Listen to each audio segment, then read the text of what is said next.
babwira ngo cyangwa se ishengero cyangwa abantu bakijijwe. Reka dufate ishengero muri make ba ishengero ngo urihenda kukijijwe naryo rikaguhenda kuzoja mu gute rero kuko ushobora kujijisha abantu ukabereka kumenga urakijijwe ukibaza ukahenda abapasitori ugahenda abo musengana ugahenda abo mu bantu yamara iyo y'Imana irakuzi yajya abantu batakuzi nabyo mvuga ngo ni mwisuzume n'imwe mwiyizi kandi umutima wawe ubuze ukuri kose kuko ushobora kuza kuvuga ijambo ry'Imana kuri kamera ariko nabwo ngaha nkafise iyindi randevu yo mu kabari birashoboka cyane. None Imana bibaza ngo Imana dusenga ni impumyi Imana ibona niyo mpamvu irivuga ngo ivyo irabikora nanjye ngacece kuko ari umunsi nzo bikwana ndabishira imbere y'amaso. Rero urahenda abantu ngo urakijwe ariko Imana ntibayihenda. Niyo mpamvu abantu baribesha ngo urahenda abantu ngo urakijwe abantu henda. Yavuze ngo je ndi umukristo nzokwama ndiwe mu bintu byose bishitse aravuga ngo aravuga ngo aravuga ngo inzira ducamo ngo iri n'ivyaha avuga ngo umugabisha n'umwami Yesu ngo ni mu ntambara ngwana n'ivyaha ngo ari kumugabisha n'umwami Yesu bitwaba kumwe nzo kwamaze intambara tugwana n'iy'ivyaha suko jewe ibyaha bitongwega suko nawe ibyaha bitongukwega ariko dukizwa n'iki no kwirinda icana bisana kwamara no kukigwamwo. Yesu yaje kugira ngo atange imbabazi agaca bugufi agasaba ikigongwe akamanika amaboko umuntu atazongera akabwira Imana ngo ndakwinginze ngira imbabazi sinzosubira ugafata ingingo Imana ibonye wihanye Imana yaheza.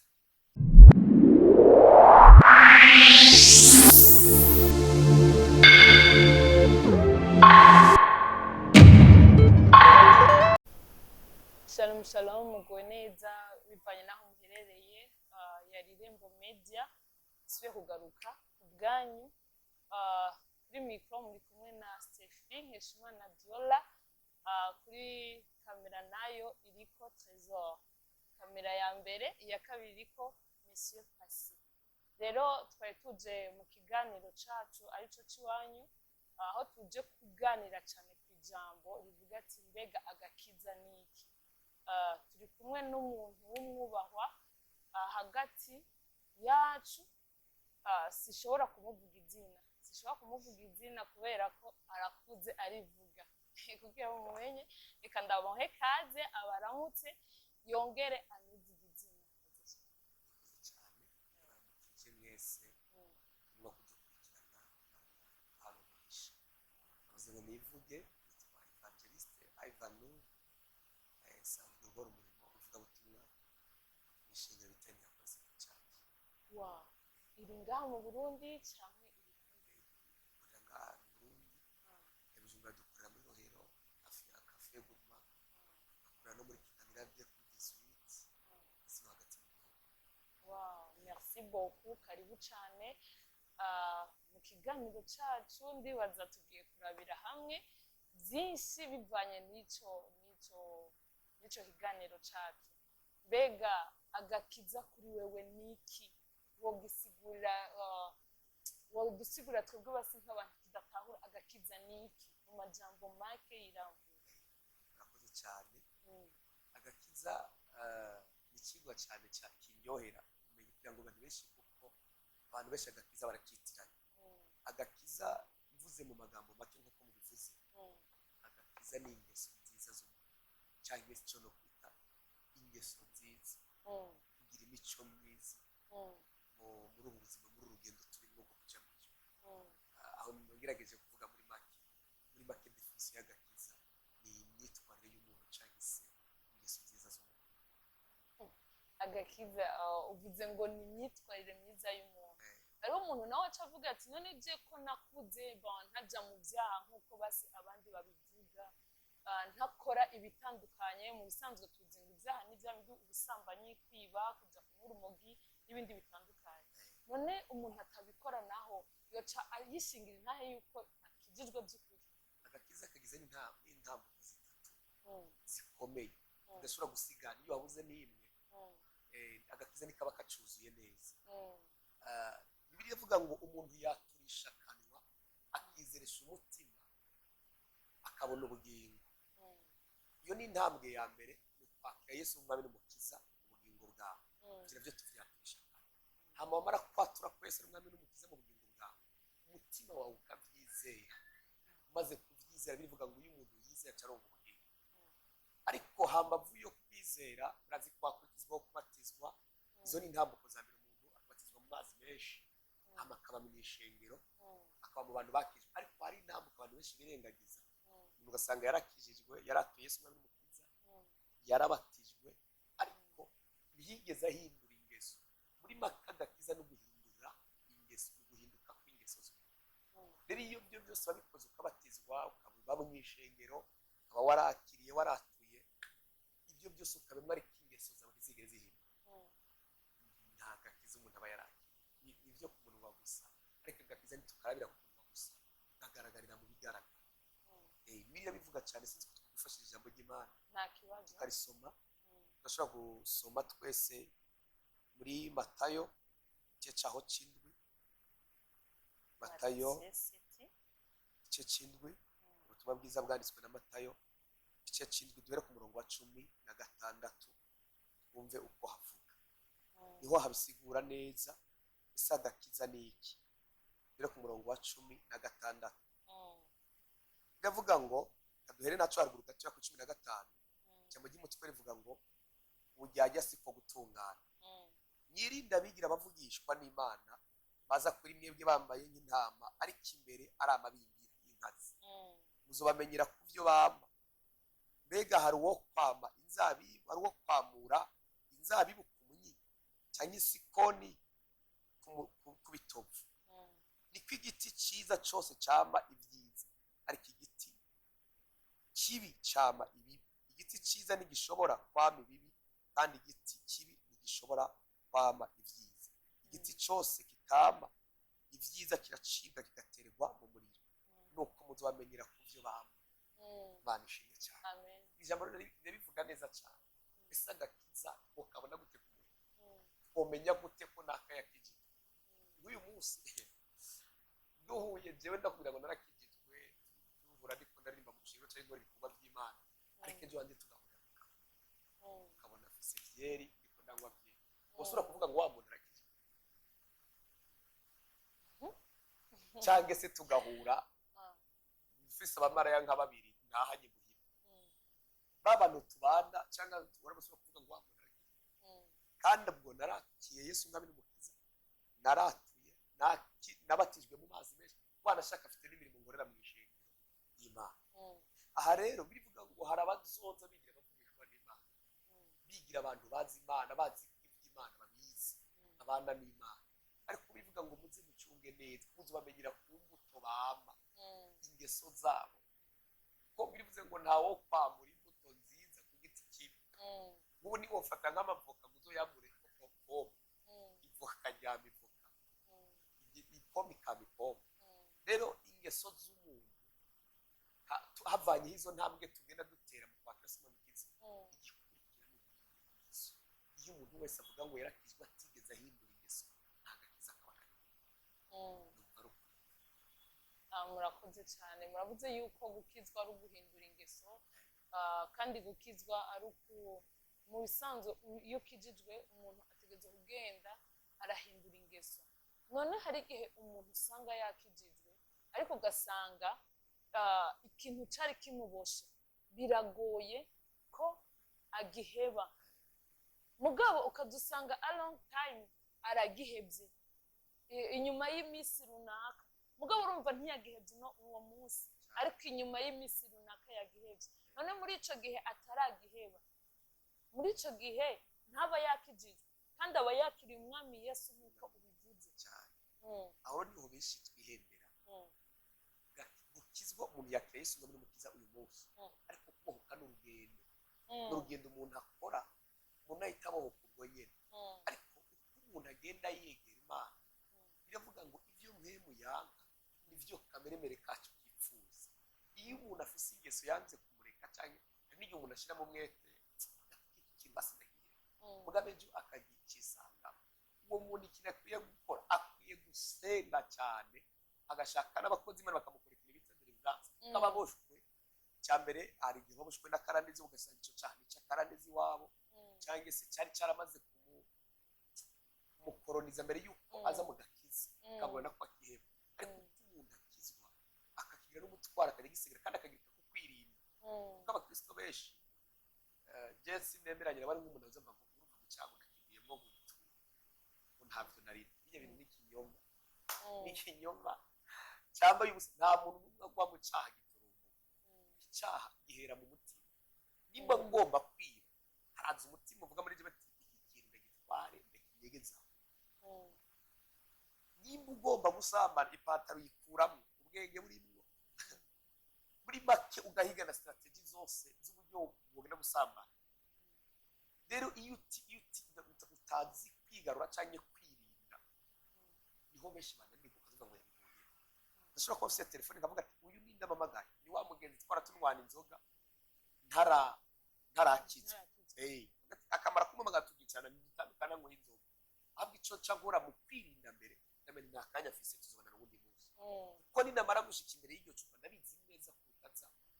kunyorohera kuriva imbere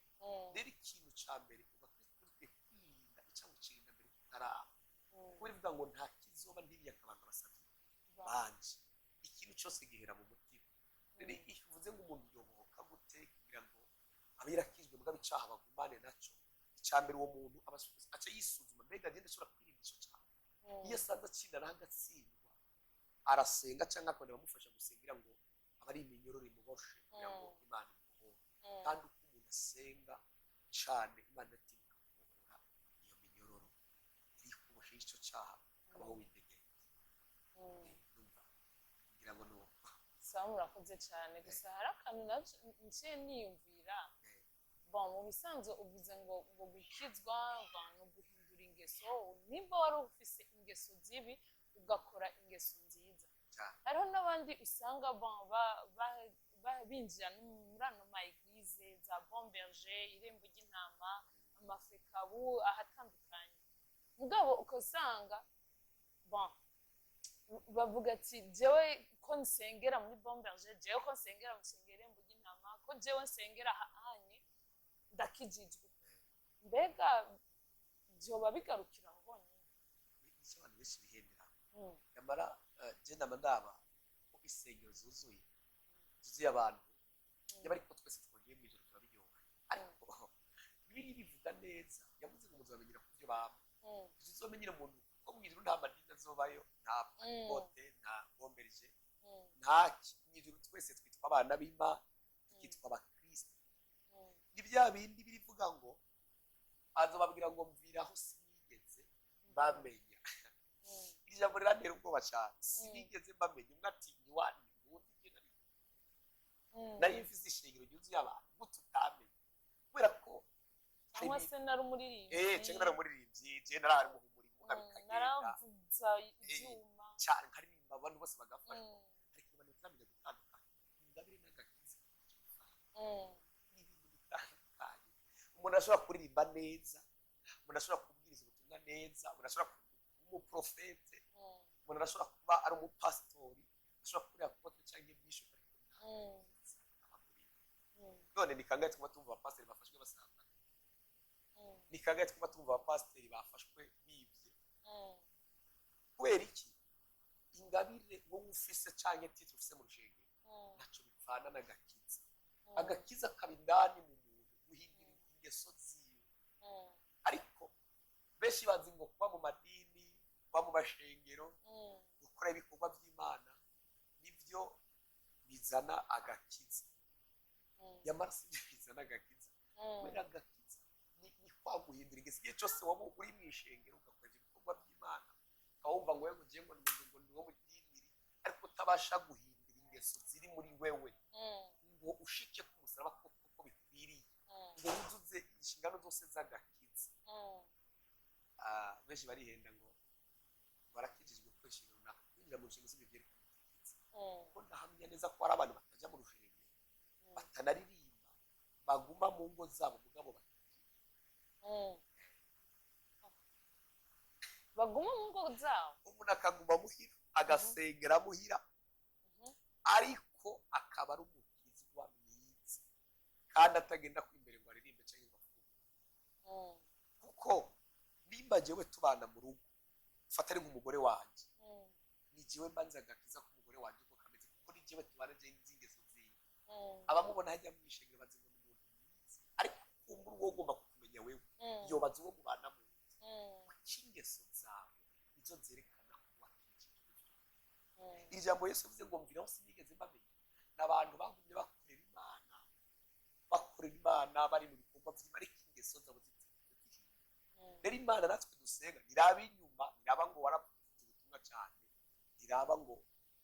wagenze gutya ahubwo iraba mu mutima reka naho twifashe ijambo ry'Imana dusanga mu gitabo cy'Abaroma igice cyaho cya 12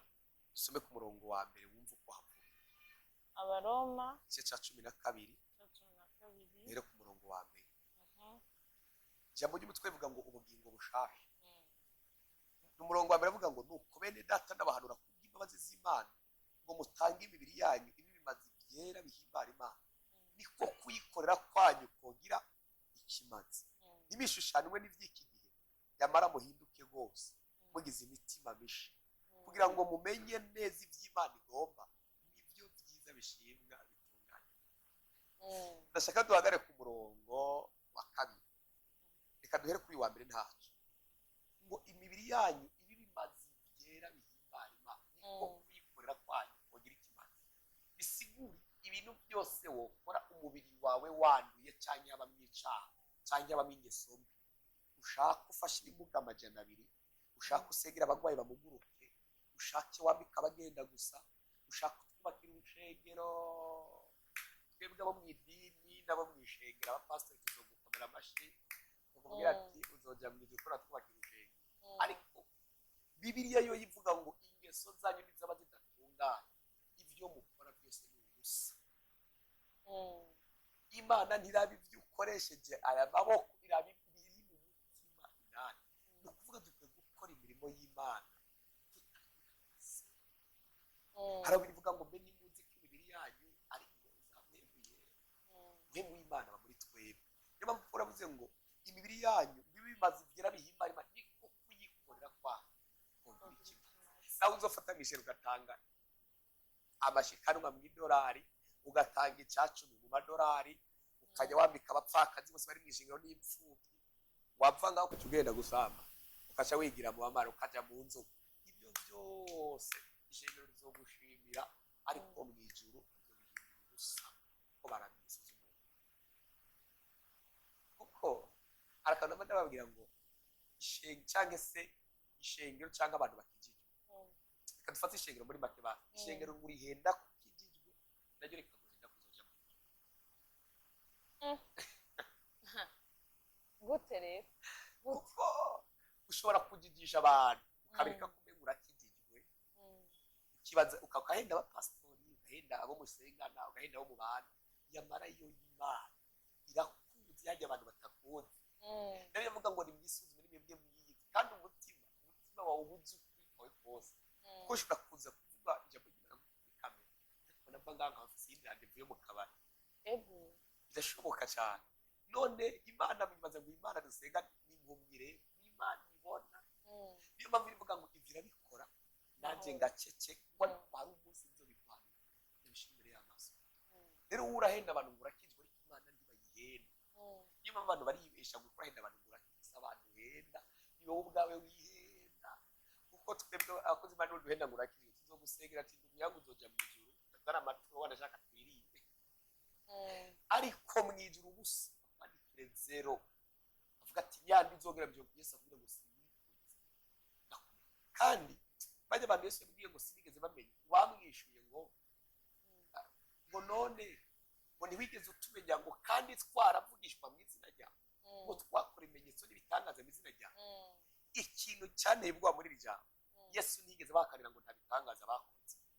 yarabibonye yarabati nibyo mwari kuko sinigeze ni gute umuntu yakora ibitangaza akamugura n'ibimuga ariko mu ijuru kubera iki birakunda birashoboka cyane kuko ingabire Imana ndayitanga ni nkuko jewe cyangwa se wewe dufata ukoze mariage nkaguha ikado y'amarido yakuzanye mu nyuma dushwagira cyavuga ngo mpaya amarido yawe ya kandi ari kado kubera iki naguhaye tukiri abagenzi dushwanye ndakureka muri amarigo yawe ariko natwe tumeze iyo umuntu akijijwe acakira Yesu mu kiza Imana hari ingabire ishira muri we nimba ari zo gukiza abagwayi nimba ari zo profete nimba ari Imana ikazishira muri we rero umugabo iyo aciye yonona ingeso ziwe akakora ibintu by'Imana ishaka Imana iragenda agasigana ya ngabire agasigara akoresha ingabire k'Imana itari ikimuga akakimugura kikamuguru ariko mu ijuru babibona canke se ariyo nibirivuga ngo nzuhagarara ku bitugu by'abapfapfa ngorera ubwoko bwanjye Imana irashobora kugukoresha kugira ngo ishitse umugambi wayo ariko nta bucuti mufitanye ukaba inzira ikiraro Imana ica kugira ngo isohoze umugambi wayo ariko nta kintu muhuriyeko umuriro ugutegereje rero ibitangaza nuko Imana igukoresha sivyo byerekana agakiza agakiza kabuva ingeso z'umuntu sawa bon ikaradusigurira bikwiriye kandi bihagije gusa ikibazo nanje niyumvira mbega hambavu yuko ivyo vyamwa bitaraba canke hambavu yuko tutaramenya za ngeso mbega vyoshoboka wowe ko wishingira intahe vy'ukuri ko wakijije mbega vyoshoboka gute wovyumva gute ivyo nambivuga uyu mutima ntujya rusha nimba nje gusenga mvuye gusamba jewe ndabizi neza mvuye gusamba ariko muri mvyi w'indirimbo y'ijana n'umunani mu ndirimbo z'igitabo cyo kuririmba yavuze ngo je ndi umukristo nzokwama ndiwe mu bintu byose gushitsa aravuga ngo aravuga ngo aravuga ngo inzira ducamwe ngo irimo ivyaha avuga ngo umugabisha n'umwami Yesu ngo ni mu ntambara ngwana n'ivyaha ngo ariko umugabisha n'umwami Yesu bitwaba kumwe nzokwamaze intambara turwana n'iy'ivyaha suko jewe ibyaha bitongwega suko nawe ibyaha bitongukwega ariko dukizwa n'iki no kwirinda icana bisana kwamara no kukigwamwo Yesu yaje kugira ngo atange imbabazi agaca bugufi agasaba ikigongwe akamanika amaboko umuntu atazongera kabwira Imana ngo ndakwinginze ngira imbabazi sinzosubira ugafata ingingo Imana ibonye wihanye Imana yaheza imbabazi kurwana n'icyo cyaguze kubitsinda wow merci beaucoup numva jewe ndatahuye jewe sinzi nka wewe kimwe gusa gukizwa yabivuze neza gukizwa ntabwo kwinjira mu idini runaka gukizwa ntabwo ari titre ariko n'ingeso zigenda zirahinduka n'ingeso zigenda zirahinduka ku munsi uko naho wovuga ati wakijijwe ariko cya kindi nikirahera ntibisigura kutakijijwe yabivuze neza mu busanzwe urakizwa hamwe ukagenda ukabohoka ku munsi rero tugushimire cyane umwanya waduhaye nibaze ko n'ikindi gihe ntitwabikorako ko muzotwitaba mukaduha uwo mwanya ndahari rwose kugira ngo tubwire abantu agakiza cyane cyo oye kwibesha bari gukorera Imana bari mu byaha ibyo gukora byose muri mu byaha umenye nta mbembo yayo ni ubusa nta ngorane muzohabwa ariko Pawulo yavuze ngo umeze nk'ibisuko kuge cyane ukwiye gukorera Imana nk'abantu biteze imbere mwisi kandi ikindi kintu numva nosoreza ko mu munota umwe nta kibazo abantu benshi bakijijwe bazi ngo baje kurondera ibintu ku Mana tubigira ngizwe cyo ndonga imodoka cyo ndonga umugabo cyo ndonga umugore cyo ndonga amafaranga cyo ndonga bizi siko biri kandi abantu benshi baje bakukizwa bafite ibibazo byinshi avuga ati je ngejejwe ibibazo bizosha bihe mva nababwira ngo oye siko bimeze agakiza s'amafaranga agakiza s'imodokari agakiza s'umugabo cyangwa umugore agakiza s'ukibazo biba biheze ahubwo agakiza ubuhoraho ngiyo tuzoba mu ijuru aho nta bibazo biriyo ushaka ukizwe kugera ku munsi wa nyuma kurinda tuva mu isi bigenzo bigihari Yesu azorinda z'abakene n'abatunzi bahari Yesu azorinda za twese tudatunze imodokari ahubwo agakiza no gushakisha ubundi buzima buri nyuma y'ubu bizoba numva ari cyo musubiza urakoze cyane bandi baheze gukizwa si kurondera ibyo wowe ushaka ibigutunga umugore umugabo oya gukizwa no kurondera ubugingo budashira rero tushimire Evangeliste kuba yatuhaye umwanya ndabashimire namwebwe ariko ndabibutse yuko kuri YouTube ugiye ko urashobora kwandika ijambo Irembo Media maze urabona kakanu k'agakengeri ukagaklikako ukagafyondako hama ugakomeza kubona ibiganiro bica ku Irembo Media rero kuri mikoro mwari kumwe na Master Fidiola kuri kamera ya mbere hariko Trésor ya kabiri hariko Pasi nizere yuko n'ikindi gihe abakunzi bacu muzokwama muri kumwe natwe mega ndababwira ati umwami Imana abaha umugisha turabakunda cyane